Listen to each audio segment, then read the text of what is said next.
태초부터 있는 생명의 말씀에 관하여는 우리가 들은 바요 눈으로 본 바요 자세히 보고 우리의 손으로 만진 바라. 이 생명이 나타내신 바 된지라. 이 영원한 생명을 우리가 보았고 증언하여 너희에게 전하노니 이는 아버지와 함께 계시다가 우리에게 나타내신 바 된 이시니라. 우리가 보고 들은 바를 너희에게도 전함은 너희로 우리와 사귐이 있게 하려 함이니 우리의 사귐은 아버지와 그의 아들 예수 그리스도와 더불어 누림이라. 우리가 이것을 쓰면 우리의 기쁨이 충만하게 하려 함이라.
이번 주부터 요한 1서, 2서, 3서 이렇게 좀 말씀을 좀 이어가면서 시간이 걸리더라도 수료를 진행하려고 합니다.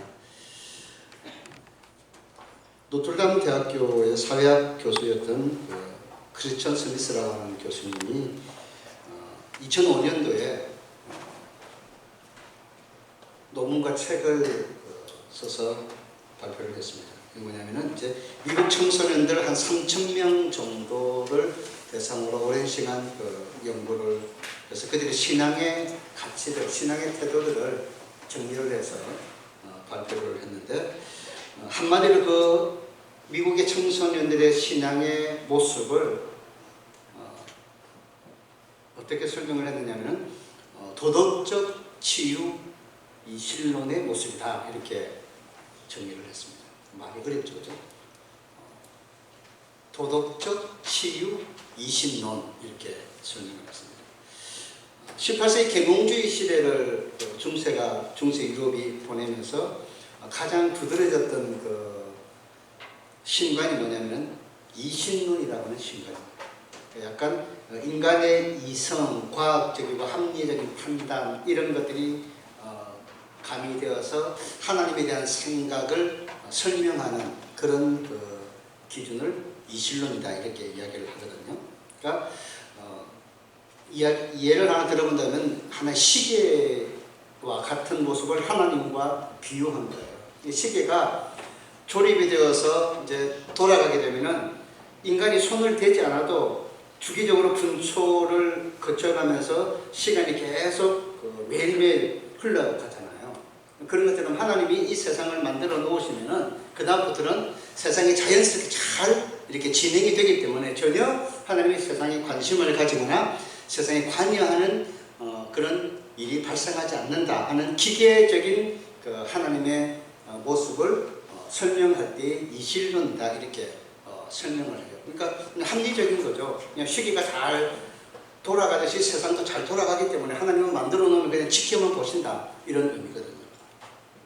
근데 이런 그 이실론적인 생각의 가치에다가 도덕적인 가치와 치료적인 가치를 함께 섞어서 2005년 이후에 미국의 청소년들이 자기의 어떤 그 시대적 신앙의 가치를 만들어 갔다는 거예요. 근데 그 스미스 교수에 의하면 도덕적 치유 이신론은 크게 5가지의 특징이 있어요. 하나가 제가 처음에 말씀드린 것처럼 세상의 모든 질서를 만드신 창조자 하나님이 인간의 삶에 간섭하지 않는다는 거예요. 그냥 지켜만 보신다. 이게 이제 모든 시대적인 보편적 그 신관이 뭐냐면은 신에 대한 생각이 뭐냐면 신이 세상을 만들어 놓고 신이 코치코치 섭리하거나 간섭하거나 이렇게 하지 않고 그냥 지켜보시는 존재다 하는 것이 보편적인 신에 대한 생각이에요. 그런 신관을 그대로 받아들였고요. 두 번째는 하나님은 기독교뿐만 아니라 모든 종교가 가르치는 인간의 공통의 선, 도덕적인 것, 윤리적인 것. 그래서 서로 착하게 살고 서로 돕고 서로 사랑하고 친절하면 그것으로 만족하신다. 그렇게 생각을 하고 가르쳤습니다. 세 번째는 사람의 진짜 가치와 목적이 어디에 있느냐? 그것은 행복해지는 것이고 자기 만족을 갖게 되는 것이다. 자기가 기분 좋고 자기가 기쁘고 자기가 행복하면 그것으로 인간은 만족한다. 이렇게 생각하는 것이죠. 네 번째는 신이라고 하는 존재는 인간의 같은 심각한 문제가 없는 한은 그냥 방치하신다. 그걸 내버려 두신다. 알아서 살도록. 그렇게 생각하고 가르쳤습니다. 마지막 5번째는 착한 사람이라면 예수 믿는 것과 상관없이 다 천국에 갈 거다. 이렇게 생각을 하고 그 시대의 청소년들이 그런 믿음의 가치를 가지고 살아갔다고 하는 거죠. 여러분 어떻습니까? 여기 동의하시나요?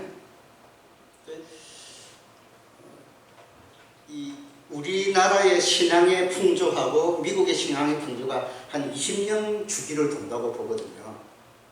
그러니까 우리가 지금 가지고 있는 다양한 신앙적인 생각들이 20년 전에 미국에서 유행했던 신앙의 생각이라고 보시면 돼요. 책들도 그렇고요. 다. 요즘은 워낙 번역사들이 발달해서 조금 다른 부분도 있겠지만 교회의 어떤 찬양, 경배와 찬양이라든지 교회에 다른 일어났던 신앙 운동들을 보면은 20년 전에 미국에서 일으켰던 신앙의 운동들 우리나라에 연결되어졌다 이렇게 보시면 됩니다. 그런데 좀 이 말씀을 보면서 우리가 꼭 2가지를 한번 짚어야 되는데 성경의 가르침과 약간 다른 모습이 있어요. 그 첫 번째가 뭐냐면은 우리가 믿는 하나님이 어떤 존재냐 하면은 세상을 창조하고 사람을 창조하시는 것을 하나님이 그냥 가만히 보고만 계시는 하나님이냐? 성경은 그렇게 가르치지 않습니다. 우리 구성교회도 유일하신 완전하신 하나님은 만물의 창조자, 보존자, 통치자이시며 예배의 참 대상이심을 믿는다. 우리 이렇게 신앙 고백을 하잖아요. 그러니까 하나님이 창조하신 세상을 보존하고 통치하고 지켜가시는 하나님이죠. 쉽게 다르게 말하면 간섭하신다는 거예요. 찾아오신다는 거예요. 그리고 도우시고 역사하시죠. 그래서 우리가 예수님을 임마누엘 하나님이라 그분이 우리와 영원히 함께 하신다 이렇게 말씀하셨고 지상 명령을 주실 때도 내가 세상 끝날까지 너희와 함께 하겠다 이렇게 말씀하셨고요. 구약시대에도 모세를 통해서나 여호수아를 통해서 하나님의 뜻을 전달하실 때 내가 너희와 영원히 내가 너를 떠나지 않고 너와 함께 하겠다 이렇게 말씀하셨거든요. 그러니까 그냥 지켜보시는 하나님이 아니라는 거예요. 우리의 삶 속에 찾아오시고 때로는 우리를 위로하시고 우리를 치료하시고 우리에게 말씀하시고 우리를 고치시고 우리를 인도하시는 구름과 불로 인도하시듯이 우리의 삶을 인도하시는 그런 하나님이시지 그냥 세상을 내버려두고 보고만 계시는 그런 하나님이 아닌 거죠. 그러니까 하나님에 대한 잘못된 생각의 관념이 이 도덕적 치유 20년 속에 들어가 있고, 미국의 청소년들이 그런 가치를, 하나님에 대한 오해를 가지고 세상을 산다는 거예요. 두 번째는 구원관이 좀 다르죠. 자기가 행복하고 자기가 기분 좋으면 괜찮다. 그리고 착하게 살면 다 천국 간다. 그럼 구원관이 우리와 다른 거죠. 물론 예수 믿는 사람이 더 착하게 살아야 됩니다. 더 진실하게 살아야 됩니다. 하나님의 은혜로 구원받고 예수의 십자가의 피로 용서받는 우리가 세상 사람보다 훨씬 더 도덕적인 윤리적인 가치를 가지고 세상을 살아가야 되죠. 그게 우리의 책임입니다. 근데 우리가 그것이 우리를 구원에 이르게 한다 이렇게 생각하지 않습니다. 우리의 구원은 예수 그리스도의 십자가의 은혜 안에서 그 은혜를 기억하며 살아갈 때 그것을 믿음으로 말미암아 구원에 이르는 그런 복음의 귀한 말씀을 믿고 살아가는 것이지, 우리가 그냥 착하게 사는 것으로 모든 것이 다 결정된다 이렇게 우리는 받아들이지 않는다는 말이에요. 이렇게 신앙을 받아버리는 예수의 십자가의 복음이 빠져버리는 그런 신앙을 갖게 되어지는 것이죠.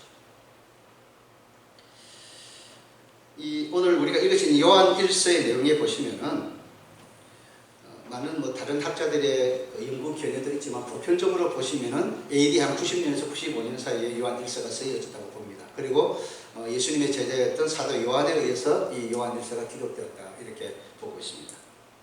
그 시대가 어떤 시대냐면 예수님이 십자가에 죽으시고 부활하셨다가 세상에 50일간 세상에 계시다가 승천하신 이후에 한 60년 정도가 지난 시기입니다. 그러니까 다른 제자들이 다 순교의 피를 흘리거나 하나님의 부름을 받아 죽고 유일하게 생존해 있는 예수님의 제자가 사도 요한입니다.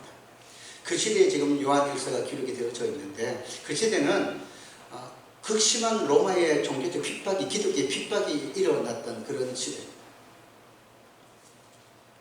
그러니까 핍박이 막 일어나면은 두 가지 형태가 있어요. 하나는 막 모여서 뜨겁게 기도하고 막 믿음을 이겨내려고 하는 풍조가 있지만은, 반면으로 무슨 생각이 듭니까? 내가 이렇게 정말 이 핍박 속에 내가 혹시나 순교의 죽음을 맞으면 내 믿음이 진짜일까? 내가 이렇게 고생하면서 막 그냥 견디면서 이 어려움을 다 이겨내면서 믿음 생활을 하고 있는데 정말 이렇게 살아서 내가 천국에 갈까? 영생을 얻을까? 이런 신학에 대한 회의감이, 두려움이 자꾸 생기는 거예요. 우리는 코로나19 시대를 살면서 그런 두려움이 있지 않습니까?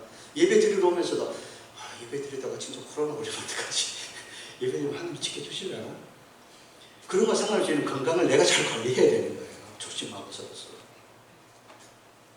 그런 어떤 작은 것 하나에도 우리의 신앙적인 어떤 감정들이 막 여러 가지로 동요하게 되는데, 진짜 옥에 갇히고 죽음의 현장에 끌려가게 되어지고 그 시대에 다 사람들을 화형시키었거든요. 기독교도 잡아다가 사자박대기하고 원형 경기장에 그냥 던져놓고 굶주린 맹수들 풀어가지고 막 찢어 죽이고 불태워 죽이는 그런 아주 잔인한, 네로 같은 황제는 사람을, 기독교인을 죽여서 그 기름으로 횃불을 만들어서 도시락 받겠다고 그렇게 역사들이 전한단 말이에요. 얼마나 심각한 핍박이 일어날지 몰라요. 그러니까 진짜 이렇게 내가 죽으면 천국 갈까? 구원받을 수 있을까? 하는 그런 두려움의 생각들이 많은 교회 성도들에게 일어났단 말이에요. 내부적으로 그런 핍박에 대한 두려움들.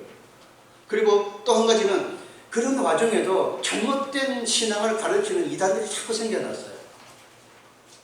그 중에 대표적인 하는 게 영주주의라고 하는 그런 신앙이었는데, 이 영주주의는 학문적으로 보면 상당히 좀 복잡해요. 그렇지만은 그 시대에 가장 기독교인들을 잘못된 신앙으로 이끌어갔던 영주주의의 특징은 두 가지입니다. 하나는 예수님이 인간의 몸을 입고 오신 것을 부정하는 겁니다. 그러니까 하나님이 어떻게 인간이 될 수 있느냐 이렇게 가르치는 거예요. 그건 다 거짓말이다, 잘못이다. 하나님은 절대로 거룩하신, 가장 높으신 어떤 지적인 충만함을 가진 그분이 가장 연약한 하등 존재인 인간으로 오실 수가 없다. 그것은 잘못된 가르침이다. 만약에 예수가 그런 존재라고 하면은 사람이 그 예수를 하나님이 아들이 아닌데 하나님의 아들로 착각을 하고 믿는 것일 수 있다. 이렇게 가르쳤단 말이에요. 그러니까 예수의 신성을 부정하고 인간의 몸으로 오셔서 구원의 역사를 이끈 십자가의 복음을 부정하는 가르침을 설명했단 말이에요. 두 번째는 윤리적으로는 아주 그 극단적인 그 태도를 취하게 만들었어요. 그러니까 철저한 그 쾌락주의 현상이 일어나요. 왜냐하면 거룩한 지식은 구원에 이르게 선한 것이고 이 육체는 절대로 구원을 가져다 줄 수 없다는 거예요. 육체는 무익하다는 거예요. 살리는 것은 성경에도 말씀을 잘못 오해하면 살리는 것은 영이고 육은 무익하다 이런 말은 육체와 영을 분리해서 설명하는 단어가 아니고 우리의 어떤 우리의 삶이 정말 더 하나님 앞에 영적으로 나아가는 삶의 기준의 방향을 설명하려고 하는 것인데 이걸 잘못 오해하면은 영적으로 거듭나고 영적으로 구원받고 육은 아무것도 아닌 것처럼 그렇게 생각하면 안 됩니다. 우리는 육체의 부활을 믿는 사람들입니다. 영혼만 부활하는 게 아니에요. 우리는 우리의 몸과 영혼이 함께 부활해서 주님을 만나는 것을 바라보는 그런 부활의 신앙을 가지고 있습니다. 영혼만 중요한 게 아니고 육체도 중요한 거예요. 우리 몸을 하나님이 기뻐하는 거룩한 산제에서 드리는 신앙의 삶을 살아가야 되는 게 그리스도인이에요. 근데 영지주의자들은 육체는 아무 의미가 없기 때문에 마음대로 죄지어도 되고 어떤 일을 해도 상관이 없다. 구원에 영향을 미쳐야 된다. 이렇게 생각했으니까 여러분 얼마나 좋습니까? 여러분 그런 믿음이나 생각해보세요. 내 영혼이 은총 입어 예수님 믿어서 구원받으니까 나는 이제 내 마음대로 살아도 되는 거예요. 무슨 짓을 해도 상관이 없어요. 구원에 영향을 끼치지 않는다는 거예요. 그게 이전에 구원파의 가르침이었잖아요. 육은 악하고 영은 선하다. 이런 가르침이거든요. 또 하나는 반대로 완전히 금욕주의가 되는 거예요. 어떻게 거룩한 우리가 악한 육체를 따라 살아갈 수 있는 철저하게 육을 배제하려고 하는 그래서 철저하게 영적으로만 영에 대해만 생각만 가지고 하는 금욕주의적인 생각을 하게 되는 거예요. 극단의 신앙으로 나누는 그런 가르침이 이 영주주의의 가르침입니다. 그래서 오늘 요한은 이 요한일서를 통해서 이 영주주의의 가르침이라는 올바른 성경의 내용들을 계속해서 설명을 이어가고 있습니다. 1절에 보시면은 이렇게 말씀이 기록되어 있습니다. 태초부터 있는 생명의 말씀에 관하여는 우리가 들은 바요, 눈으로 본 바요, 자세히 보고 우리의 손으로 만졌다. 이렇게 말씀을 해 주셨습니다. 태초부터 있는 말씀 이렇게 시작을 했습니다. 사도 요한이 쓴 것으로 알려져 있는 요한복음 복음서에도 보면 1장 1절에 태초에 말씀이 계셨다 이렇게 설명을 하고 있고요. 이 말씀이 하나님과 함께 계셨으니 이 말씀은 곧 하나님이다. 이 태초에 있는 말씀의 존재를 하나님과 연결시켰습니다. 여기서 말하는 태초에 있는 말씀의 존재를 하나님과 연결시키면서 요한복음이 또 함께 설명하고 있는 것이 그 말씀이 곧 예수님이셨다 이렇게 설명을 해주고 있습니다.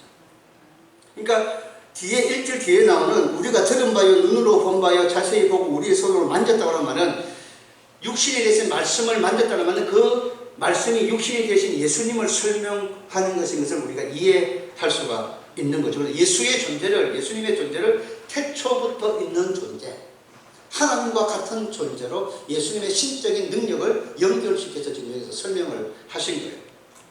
그런데 여러분 이 태초라는 말을 우리가 딱 단어를 떠올리면은 가장 먼저 시간적인 개념을 먼저 생각해요. 맨 처음 이렇게 생각할 수 있지만 그 개념을 훨씬 뛰어넘는 의미가 이 태초라는 단어 속에 같이 숨어 있는 거예요. 처음이라는 말은 이 태초라는 말은 하나님의 존재 자체를 설명하고 싶어 하는 거예요. 그러니까 하나님이라고 하는 분은 예수라고 하는 분은 어떤 존재냐? 온 세상의 우주 만물이 존재하기 전에 생성되기 전에 스스로 어떤 인간의 섬김이나 인간의 간섭에 의해서 시작된 것이 아니라 그분의 절대적인 의지에 의해서 그분의 뜻에 의해서 세상이 시작되고 인간에게 생명이 주어졌다 하는 것을 설명하고 싶은 것이죠. 그래서 사람의 어떤 섬김이나 사람의 도움이 필요하지 않는 완전한 존재로서의 하나님, 완전한 존재로서의 예수님을 설명할 때 그분은 태초부터 계신 분이다 이렇게 설명하는 겁니다. 우리가 신앙생활하면서 배우는 여러 교훈 중에 상당히 위험스러운 게 한 가지 있습니다. 그게 뭐냐면 신인동력설이라고 하는 가르침이에요. 신인동력설. 이게 뭐냐면 하나님이 인간을 필요로 한다는 거예요. 인간과 함께 하기를 원한다는 거예요. 이게 신과 인간이 함께 힘을 모은다, 이런 의미의 내용이거든요. 그런데 여러분, 이건 상당히 좀 잘 이해를 하셔야 돼요. 그러면 하나님이, 사람이 하나님에게 도움을 주지 않으면 하나님의 일이 온전해지지 않나요? 내가 하나님을 위해서 헌신하지 않으면 하나님의 역사가 안 일어나나요? 하나님은 아무것도 하실 수가 없나요? 그렇지 않습니다. 이 말은 하나님이 절대적으로 인간의 섬김과 도움을 필요로 한다, 그런 뜻이 아닙니다. 하나님이 가지신 그 충만한 것을 인간에게 나누어 주시려고 인간을 부르신다는 뜻입니다. 인간의 삶에 그분의 완전함에, 그분의 가지신 모든 것의 은총들을 나누어 주기를 원한다. 그래서 사람을 부르시고 초청하신다, 이런 의미지, 하나님이 뭔가 부족해서 내가 거기다 하나님께 뭔가를, 흔히 다른 영화 배우가 이야기하자면 숟가락을 얹어줘야 하나님이 완전해지는 그런 존재가 아니라는 거예요. 우리가 신앙생활하면서 착각하는 것이, 조금 내가 뭔가 하나님을 위해서 해야만 하나님이 높아지시고 그분이 영광을 받고 그분의 뜻이 나타난다. 이것은 우리가 그만큼 주님을 위해 살아야 된다고 하는 신앙적 책임을 이야기하는 것이지, 내가 안 하면 하나님의 존재 가치가 약해지거나 하나님의 능력이 약해지는 그런 모습은 절대 아니라는 거예요. 그분은 태초부터 완전하신 분이에요. 내가 어떤 것도 하지 않아도 그분은 그 완전한 충만한 지식과 충만한 능력으로 우리의 삶에 역사하시는 분이에요. 그러니까 우리가 죄인 되었을 때 그분은 우리를 사랑하시는 완전한 사랑으로 존재하시는 분이죠. 내가 아무것도 하지 않았어도 그분은 그 완전한 사랑과 그 완전한 능력으로 독생자를 우리에게 주시고 그분을 부활의 능력으로 일으키시는 분이잖아요. 그러니까 우리가 하나님에 대한 존재를, 예수님에 대한 존재의 신앙을 가질 때마다 모든 것의 시작에 그분이 계셨고 그분 때문에 내가 존재하고 그분을 말미암아 내가 살고 있고 그분에 의해서 이 세상이 마무리될 것이라고 하는 철저한 신앙의 고백된 자리에 서 있어야 되는 겁니다. 다른 말로 표현하면 예수 없는 나는 무라고 하는 거예요. 아무것도 없는 존재라고 하는 거예요. 내게 만약에 태초에 계신 그 하나님이 나를 사랑하지 않았거나 그분이 나를 위해서 독생자를 주시지 않았거나 그 독생자가 나를 위해 십자가에 죽지 않으셨으면, 부활하지 않으셨으면 나는 아무것도 없는 그런 존재로서 이 땅에 남게 되는 무익한 존재라고 합니다. 예수가 계시기 때문에, 그분이 나를 위해 십자가에 죽으시고 그분이 나를 사랑하시기 때문에 나의 존재 가치가 이 땅에 있는 것이지, 내가 마치 뭔가 내 스스로의 힘으로, 나의 능력과 나의 지혜로, 나의 어떤 재능으로 이 세상을 잘 살고 있는 것처럼 착각하시면 안 된다는 거예요. 근데 여러분, 우리의 삶을 돌아보십시오. 우리는 이상하게도 조금은 점점 예수를 잃어버리고 있습니다. 복음을 잃어버리고 있습니다. 성령의 인도하심을 잃어버리고 있습니다. 그러면서 나의 존재를 자꾸 거기서 찾으려고 합니다. 하나님 없는 나의 모습을 자꾸만 만들려고 합니다. 말씀 없는 나의 모습을 자꾸 그리고 있습니다. 거기에 빠져들어가고 있습니다.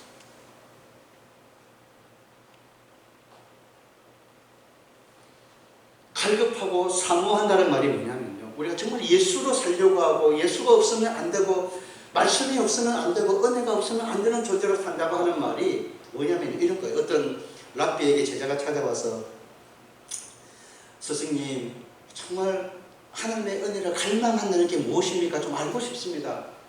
기도해 봐라. 그렇게 했는데 아무리 며칠 있다 기도하고 기도해봐도, 스승님, 아무리 기도하고 기도해봐도 갈망과 갈급함이 뭔지를 이해를 못하겠습니다. 그렇게 말하니까 이 스승이 제자를 데리고 연못으로 데리고 왔습니다. 그럼 갑자기 머리채를 잡고 연못에 머리를 집어넣어 버렸습니다. 막 그냥 어떻게 되겠습니까, 여러분? 바둥바둥 난리가 난 거예요. 살려고 이렇게 하고 나서 건졌어요. 그러니까 제다가 눈을 붓기 눈을 하고, 선생님, 어떻게 사람이 그럴 수가 있습니까? 응? 난 죽이실 작정입니까? 물속에 있을 때 무슨 생각했냐? 살려고 발버둥 쳤죠. 그게 갈급한 거다. 여러분, 하나님의 은혜 갈급하는 게 뭔지 아십니까? 안 죽으려고 발버둥 치는 게 그 은혜 갈급한 거예요. 그게 나의 존재가 되어야 돼요. 왜요? 예수 없으면 난 아무것도 아니기 때문에. 근데 예수 없어도 그렇게 발버둥이 안 생기는 거 우리 안에. 말씀이 없는데 그런 발버둥이 없단 말이에요. 내가 정말 예수 없이 안 되는 존재로 생각하며 사느냐? 그렇게 본질적으로 내 신앙의 질문을 툭 던지면 우리는 하나님 앞에 말을 잃어버려야 될 때가 되는 거예요. 이 태초라는 의미의 태초. 하나님이 영원히 어떤 나의 도움이나 나의 의지와 상관없이 그분 홀로 존재하시는 그분이 나를 사랑하시고 나를 구원하시고 나를 살리시려고 사람의 몸을 입고 이 땅에 말씀으로 오셨다는 거예요. 나의 친구가 되어주시고 나의 구원자가 되어주시고 나의 동행자가 되어주신다는 거예요. 그래서 사도행전 17장 24절 25절 보시면은 우주와 그 가운데 있는 만물을 지으신 하나님께서는 천지의 주제이시니 손으로 지은 전에 계시지 않고 또 무엇이 부족한 것처럼 사람의 손으로 섬김을 받으시는 것이 아니니 이는 만민에게 생명과 호흡과 만물을 친히 주시는 이시다. 이렇게 설명을 했습니다. 그래서 요한은 한 걸음 나아가서 1절에서 이 예수님을 어떻게 설명을 했느냐면은 귀로 들었고 1절 보십시오. 우리가 들은 바요 눈으로 본 바요 자세히 보고 우리의 손으로 만진 바라. 이렇게 예수님을 감각적으로 경험한 존재로 표현을 했습니다. 왜냐하면 영주주의 사람들이 가리키는 가르침이 뭐죠? 예수는 인간으로 올 수 없다는 거예요. 충만하신 온전하신 그분이 하등한 인간의 모습으로 올 수 없다는 거예요. 그럼 예수님이 육신으로 온 게 설명이 안 되잖아요. 그걸 안 믿는다는 거잖아요.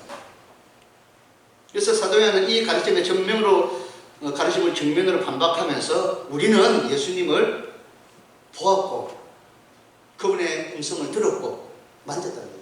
요한이 직접 예수님의 부름을 받아서 그분과 함께 지내면서 그분을 보고 그의 가르침을 듣고 그의 기적을 보고 그의 십자가와 부활을 경험한 사람이잖아요. 그러니까 내가 전하는 복음, 내가 믿는 예수님은 그런 존재가, 너희들이 가르치는 그런 존재가 아니에요. 내가 직접 눈으로 보았고 귀로 들었고 손으로 만졌던 거다. 도마가 예수님의 십자가 그 찔린 장자국 옆구리를 만졌잖아요. 그걸 옆에서 누가 보고 있었습니까? 제자들이 보고 있었잖아요. 그래서 2절에는 이 생명이 나타난 바 된지라 이 영원한 생명을 우리가 보았다 이렇게 설명을 했습니다. 3절에도 우리가 보고 들은 바의 복음을 우리가 전하고 있다 이렇게 말씀을 했습니다. 요한이 전하는 복음의 메시지는 허상을 전하는 게 아니라는 거예요. 그가 눈으로 직접 목격하고 귀로 들은 살아있는 생생한 생명의 복음이다 하는 것을 지금 성경이 설명을 해주고 있습니다. 우리 신앙도 마찬가지입니다. 여러분. 우리 신앙이 허상을 쫓는 신앙이 아닙니다. 천국이 있었으면 좋겠다. 지옥이 있었으면 좋겠다. 구원이 있었으면 좋겠다. 이렇게 우리가 생각하며 믿는 게 아닙니다. 우리가 믿는 복음은 사실을 믿는 것입니다. 제자들이 직접 보고 들었고 경험했던 그 복음의 말씀을 우리가 이해할 수 있는 문자로 남겨서 성경을 우리에게 전해주고 우리가 이 말씀을 들으면서 살아계신 그분의 말씀이 우리의 영혼을 흔들어 깨워서 내 마음의 눈을 밝혀서 아 이게 진짜구나 이 사실을 믿음으로 경험하게 하고 내가 믿을 때에 그 십자가의 은혜가 내게 경험되어지고 그 사랑이 경험되어져서 내가 구원에 이르는 것입니다. 그냥 내 생각이 내 감정이 내 열망이 투영되어서 내 신앙이 생기는 게 아니라는 거예요. 사실적인 복음의 말씀을 내가 성령의 감동으로 믿게 되고 경험하게 되어질 때 내게 구원의 역사가 일어나는 그런 축복을 내가 누리는 것이다 그 말입니다. 그래서 믿음은 뭐라고 그러죠? 은혜라고 이야기합니다. 성분이라고 말하는 거죠.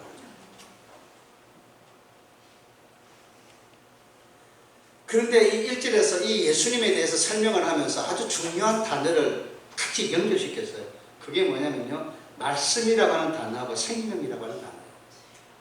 여러분 1절 보십시오. 태초부터 있는 어떤 말씀이요? 생명의 말씀.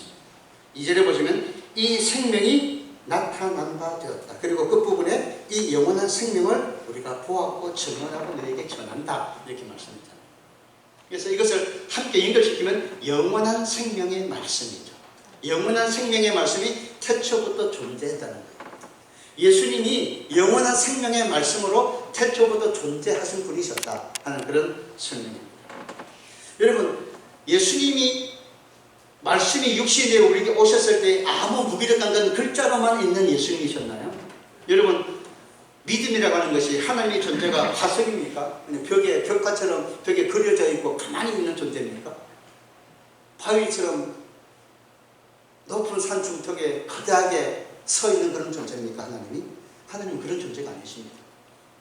하나님은 살아 움직이는 생명의 말씀의 존재입니다. 그분이 말씀하시니까 되어지는 역사를 일으키는 그런 존재가 하나님이십니다. 그분의 말씀은 지금도 살아 움직이는 역사 속에 우리에게 다가오는 말씀입니다.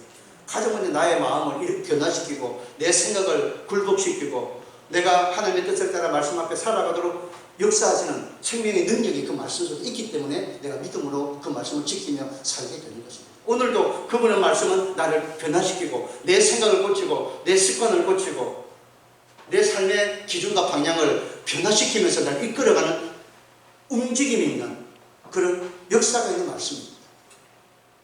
하나님은 지금도 살아 역사하시는 말씀 그분이십니다. 그 자체이십니다. 그래서 내게 생명을 주십니다. 그분이 말씀으로 생명을 주셨기 때문에 내가 존재하는 거예요. 그런데 여러분, 이 영생의 말씀을 우리가 잘 이해하셔야 되는 게 뭐냐면요, 그렇기 때문에 살아있는 생명의 말씀의 능력이 나를 이끌어가는 그런 존재로서의 예수님이 계시기 때문에 영생이라고 하는 영원한 생명은요, 그냥 내가 80년 100년 산다, 죽고 나서 천국 가서 영원히 하나님과 산다, 이런 개념이 아닙니다. 오래 사는 개념을 영생이라고 성경이 말하지 않습니다. 영생을 얻는다는 말은 하나님을 안다는 말이고, 그 하나님을 알기 때문에 그 하나님과 평생을 산다는 것입니다. 영원을 그분과 함께 살아간다는 의미가 영생을 얻는다는 의미입니다. 그래서 반대로 죽음을 성경이 뭐라고 가르칩니까? 인간의 수를 다하고 끝나는 게 죽음입니까? 단순히 자연적인 죽음만을 성경에서 죽음이라고 말하지 않습니다. 하나님을 떠난 사람, 하나님을 잃어버린 사람을 죽은 존재로 그렇게 설명합니다. 요한계시록에서는 이것을 둘째 사망이라 이렇게 설명도 했습니다. 영원히 산다고 하는 것은 오래 사는 것이 아니라 하나님과 함께 그분을 알고 그분과 함께 늘 살아가는 존재가 되는 것, 그분의 말씀 안에서 늘 살아가는 존재가 되는 것, 그분의 말씀을 들으면서 늘 따르는 존재가 되는 것, 이것을 영생 얻은 사람이다 이렇게 말하는 겁니다. 반대로 죽은 사람은 어떤 존재입니까? 그분의 뜻과 상관없이, 말씀과 상관없이 자기 생각, 자기 기준으로만 살아가는 사람을 죽은 존재라고 말하는 거죠. 신앙적으로 죽어있다 그렇게 말합니다. 그럼 여러분, 오늘 여러분은 어떤 믿음의 자리에 서 있는지 스스로로 돌아보십시오. 우리가 예수 믿는 사람이라고 말합니다. 우리는 말씀을 듣고 있습니다. 그분을 예배하며 살고 있습니다. 그럼 여러분 정말 영생하는 존재입니다. 오늘도 그 영생의 말씀의 능력 안에 내가 순종하고 그 영생의 말씀의 능력 안에 나를 내려놓고 그분의 뜻을 쫓으면서 그렇게 살아가는, 그 하나님을 알고 하나님을 만나며 그분과 함께 늘 먹고 마시며 살아가는 영생의 존재가 되어 있습니까? 그렇게 삶을 살고 있습니까? 아니면 내가 영생을 얻었다고 말하지만 내 삶의 모습은 죽어있는 존재인지, 말씀 없이 살고 기도를 호흡 없이 살고 그분의 뜻 앞에 순종하지 않고 살고 그분을 기억하고 인식하지 않고 살면서 내가 영생 받았다, 영생을 얻었다 이렇게 말하는 것은 뭔가 하나님의 말씀과는 내 삶은 다른 그런 모습으로 남아있는 것이죠. 사랑하는 부산 성도 여러분, 우리 영생의 말씀으로 말미암아 살아가는 존재입니다. 그 영생의 축복을 주시려고 예수님이 인간의 몸을 입고 우리에게 오신 겁니다. 그런데 우리가 영생을 얻었다고 말하면서 그 영생의 참된 생명의 본질이신 예수를 잃어버리고 산다면 우리의 신앙은 정말 죄송하지만 죽어있는 겁니다. 좀 죽어있다는 게 너무 심각하게 생각하면 잠들어 있는 겁니다. 영생을 얻은 존재로 못 살고 있는 것입니다. 다시 생명의 말씀이 내게 들려줘야 합니다. 우리 영혼의 등불이 다시 밝혀져야 합니다. 그 영생의 말씀이 나를 움직이게 만들고 나를 인도하게 만들고 그 영생의 말씀 앞에 내가 찔림을 받고 회개가 터지고 순종의 걸음으로 옮겨지는 정말 움직이는 그런 그 영생의 말씀을 따르는 내 삶의 움직임이 같이 가야 내가 영생을 얻는 존재가 되는 거예요.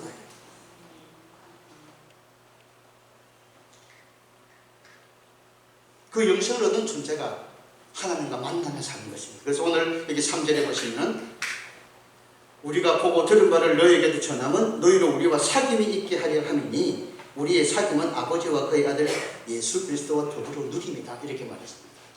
영생을 얻은 자가 어떤 존재라는 거죠? 하나님과 사귀는 존재라는 겁니다. 사귀는 게 뭡니까 여러분? 만나는 거잖아요. 만나서 같이 밥도 먹고 차도 마시고 이야기도 하고 뭐 전화도 하고 톡도 하고 그죠? 그게 사귀는 거잖아요. 너는 너 나는 나 이건 사귀는 게 아니잖아요. 영생을 가진 사람은 하나님께서 우리에게 영생을 주시면서 우리에게 요구하는 게 뭡니까? 그분과 사귀는 것입니다. 그분과 만나는 것입니다. 그분과 먹고 마시는 겁니다. 그래야만 우리 마음에 사귀를 보면 어떤 게 일어난다고 했습니까? 너희 안에 기쁨이 충만해진다. 하나님을 만나는 그 시간을 통해서 내 영혼에 하나님이 주신 기쁨이 찾아온다는 거예요. 하나님이 주신 안식이 찾아오고 하나님이 주신 위로가 찾아온다는 거예요. 그게 예수를 아는 사람이고 영생의 말씀을 깨닫는 사람이고 주님과 함께 있는 사람에게 주신 은혜죠. 여러분 이게 은혜가 있습니까? 그분과 늘 만나서 그분으로부터 위로받고 있습니다. 그분과 사귀어서 그분의 기쁨이 이 힘든 세상 속에 나를 이끌어가는 능력이 되고 있습니다. 예수 믿는데 기쁨이 없고 예수 믿는데 평안이 없고 예수 믿는데 행복하지 않고 이유가 무엇입니까? 돈이 없었습니까? 더 좋은 명예를 가지지 못해서 권력을 가지지 못해서 그렇습니까? 아닙니다. 본질적으로 물론 사람 때문에 힘들 수 있습니다. 돈 때문에 힘들 수 있습니다. 건강 때문에 힘들 수 있습니다. 세상에 뭔가 나를 든든하게 밀어주는 울타리가 없어서 내가 힘들 수 있습니다. 하지만 본질적으로 들여다보면 결국 우리는 예수의 생명으로 사는 존재이기 때문에 내가 정말 왜 기쁨이 없고 감사가 없는지를 가만히 정말 십자가 앞에 내 자신을 세워놓고 보면은 그분과의 무언가의 깊은 사귐이 어느 순간 내게서 없다는 거예요. 주님 없이 세상을 쫓고 주님 없이 물질을 쫓고 주님 없이 명예를 쫓고 그렇게 사는 내 모습이 결국 진정한 행복, 진정한 만족과 감사를 잃어버리게 만들고 있다는 거예요. 호세아서 4장 6절 7절에 보면은 호세아는 이런 신앙을 이렇게 진단했습니다. 내 백성이 지식이 없으므로 망하는도다. 내가 지식을 버렸으니 하나님은 아는 지식을 버렸으니 나도 너를 버린다. 내 제사장이 되지 못하게 하고 내가 내 하나님의 율법을 잊었으니 나도 너희를 잊어버리겠다.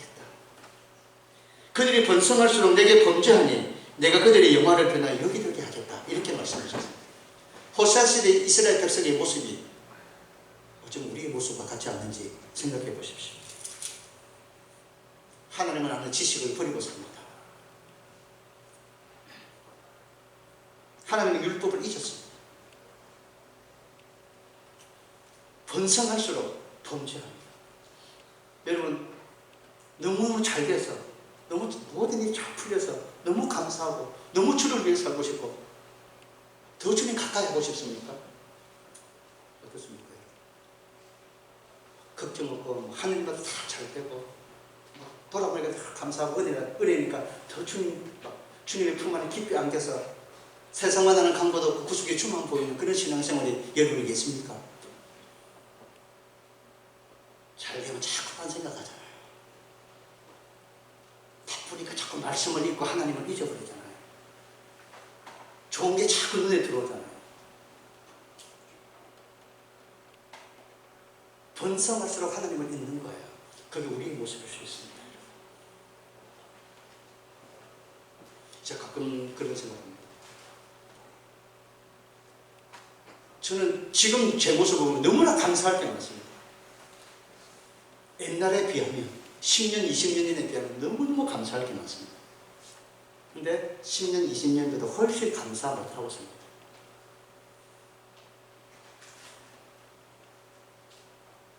따져보면 너무너무 감사하며 살아야 돼요. 근데 그때보다 감사를 안 합니다. 번성할수록 감사를 잃어버리고 있습니다. 편할수록 감사를 잃어버리고 있습니다. 기쁨을 잃어버리고 있습니다.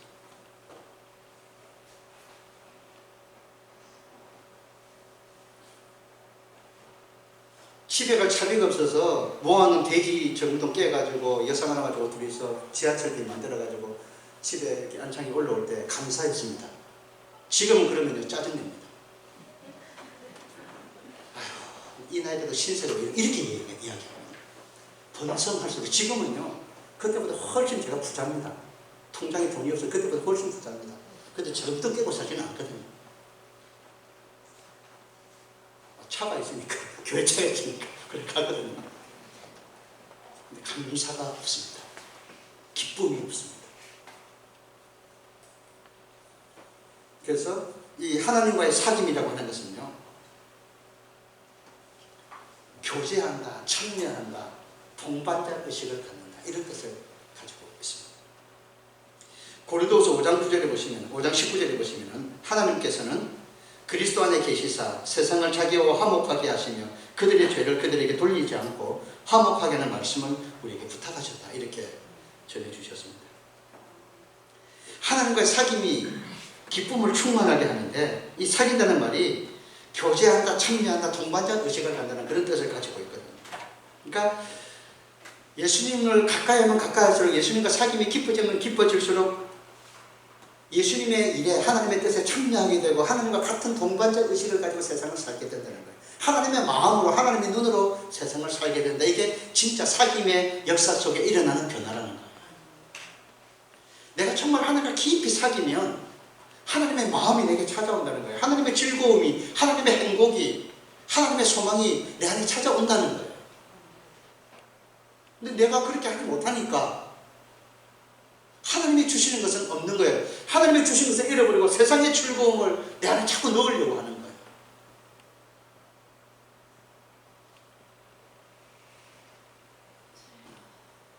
하나님은 그분 안에서 기뻐하는 우리를 보기를 원하십니다. 그 기쁨을 다른 사람에게 전하며 살기를 원하십니다.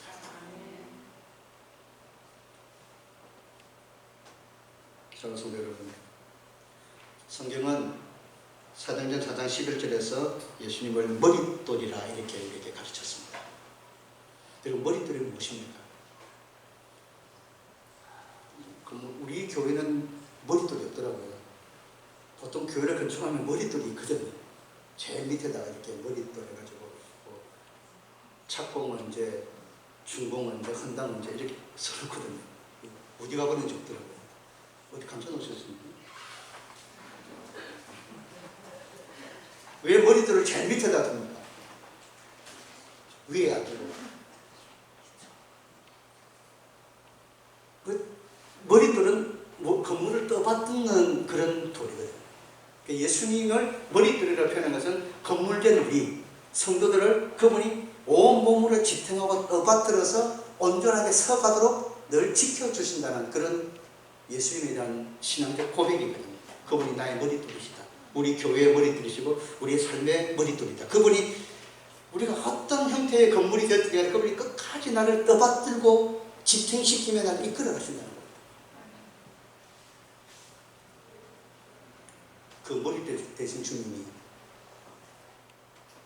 연약한 우리를 구원하시려고, 우리에게 영원한 생명을 주시려고 하늘에 계시지 않고 육신을 가지고 이 세상에 오셨습니다.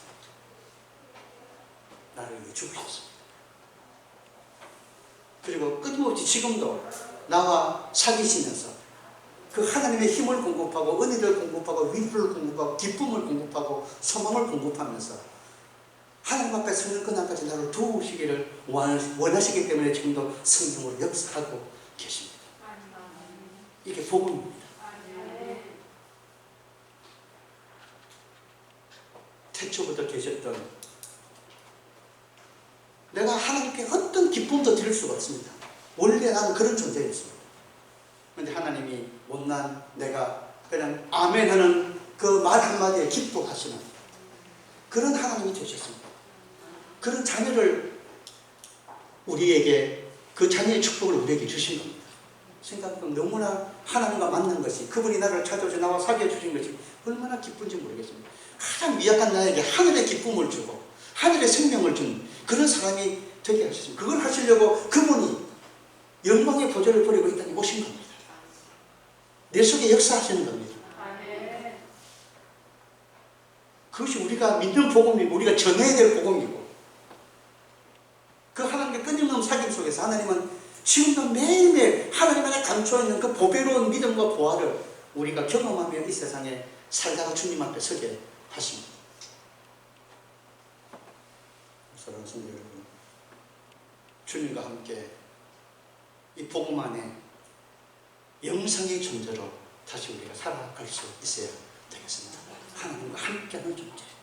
예수 없는 믿음, 예수 없는 교회가 아니고 정말 그분이 아니면, 그 은혜가 아니면, 그 생명의 역사가 아니면 나는 아무것도 아니구나, 우리 교회는 아무것도 아니구나, 어떻게 하든지 주님 붙들고 그분 안에 살아야 되겠구나, 그분의 기쁨으로, 그분의 힘으로 내가 세상을 살아가야 되겠구나, 우리 교회가 그런 교회가 되어야 되겠구나, 끊임없이 사모하고 또 사모하는 그런 믿음을 갖고 이 땅의 삶을 살아가는 것, 그것이 나의 나름의 존재다 하는 것을 우리가 잊어버리지 않냐. 영생의 말씀에 관해서 들어오는 우리들이 그 영생의 말씀과 함께 살아가는 존재로서 나를 바르게 세워서 끝까지 주님이 주시는 것들을 더 누리며 그것을 전하며 살아가는 그런 하나님의 자녀들로 승리하시기를 간절히 축복합니다. 기도하겠습니다. 아버지 하나님,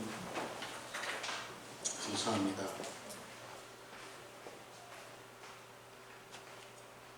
하나님의 은혜가 아닌 것이 아무것도 없습니다. 하나님, 나는 본질적으로 아무것도 아닌 존재였고 죽은 존재였고 바울의 고백처럼 내가 죄인의 개수였습니다. 말씀도 없었고 예수님도 없이 세상을 살다가 주님이 찾아오셔서 영생의 말씀을 깨닫게 하시고 예수님을 내 삶의 주인으로 모시고 말씀 붙들고 하늘의 위로를 받으며 생명을 얻으며 천국의 소망을 가지고 이 세상을 사는 정말 너무너무 귀한 은혜를 얻었습니다. 그런데 세상을 살면서 자꾸 나는 영생을 갖지 못한 존재, 사망에 있는 존재처럼 살려고 발버둥칩니다. 말씀 없이, 예수 없이, 생명 없이, 하늘의 위로와 기쁨과 능력이 없이 자꾸 세상을 살고 있습니다. 힘들다고 말하면서 기쁨의 근원이신 주님께로 달려가지 않습니다. 우리 연약함을 다시 말씀 앞에 고백합니다. 아버지 하나님, 우리를 다시 회복시켜 주시옵소서. 영생의 말씀의 존재로 우리를 다시 세워 주시옵소서. 하나님의 기쁨을 누리며 사는 존재로 다시 우리를 세워 주시옵소서. 그래서 주님과 함께 남은 삶도 또 최후 승리 얻는 그날까지 달려가도록 도와주시옵소서. 예수님의 이름으로 기도합니다.